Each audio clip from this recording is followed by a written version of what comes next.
Ter aquele sono tranquilo a noite toda e poder descansar depois de um dia cheio. Isso é o que todo mundo sonha acordado, né?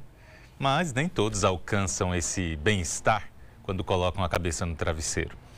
O distúrbio do sono não atrapalha só o momento de relaxar, não, viu? Mas pode fazer surgir algumas doenças. Um alerta na semana em que é comemorado o Dia Mundial do Sono. Pode perguntar na rua, muita gente tem problema para dormir. Tem noite que eu durmo bem, tem noite que não. Você já teve problema para dormir? Sim. Cada um com seu motivo. O meu problema era questão de ansiedade. Por causa de um problema de saúde que eu venho tratando, né? Um problema psicológico, e eu tomo uma medicação, 3 medicações. O pior é que a privação de sono é bem comum entre os brasileiros.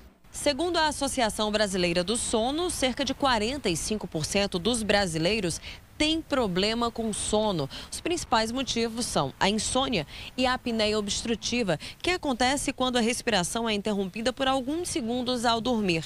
Seja lá qual for o motivo, tudo isso pode trazer graves consequências à saúde, seja a curto ou a longo prazo. Dormindo mal várias noites ao longo dos meses e dos anos, então a pessoa ela acaba desenvolvendo isso de uma forma crônica, irritabilidade, sonolência excessiva, sintomas depressivos, alteração na concentração, no desempenho no trabalho.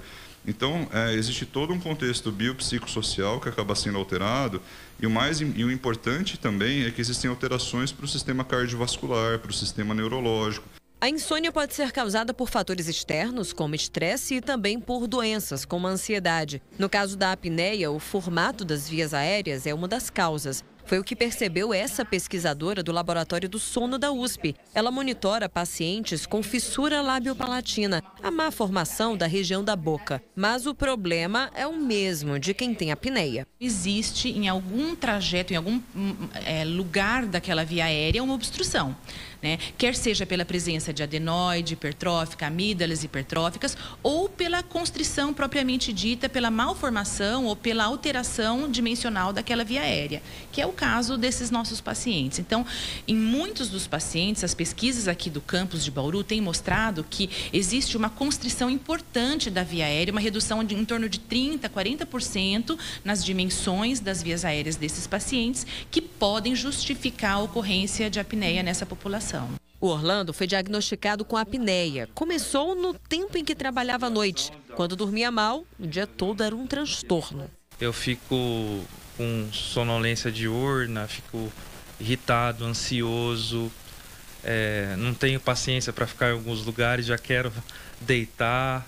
Isso só melhorou quando descobriu a apneia e passou a dormir com esse aparelho, o CPAP, que o faz respirar melhor. Agora consigo dormir um pouquinho melhor e dar um sono um pouco melhor, diferentemente de quando eu tive o problema da apneia do sono, que praticamente eu não conseguia dormir durante a noite. A falta de sono pode causar até doenças mais graves, como hipertensão. Por causa disso, é necessário procurar um médico. Pode ser o clínico geral de confiança. Mas para não chegar nesse ponto, o Dr. Sérgio tem algumas dicas de ouro. Atividades relaxantes, né, depois das 8 horas da noite são importantes, né?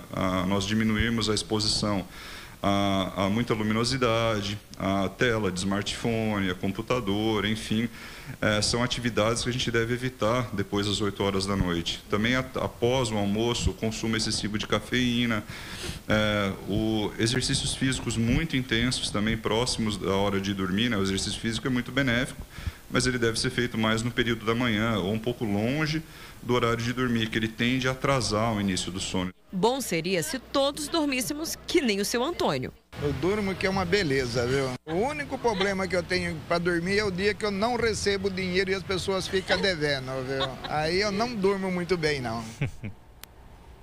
Tem dias que a gente acaba perdendo um pouquinho do sono, né?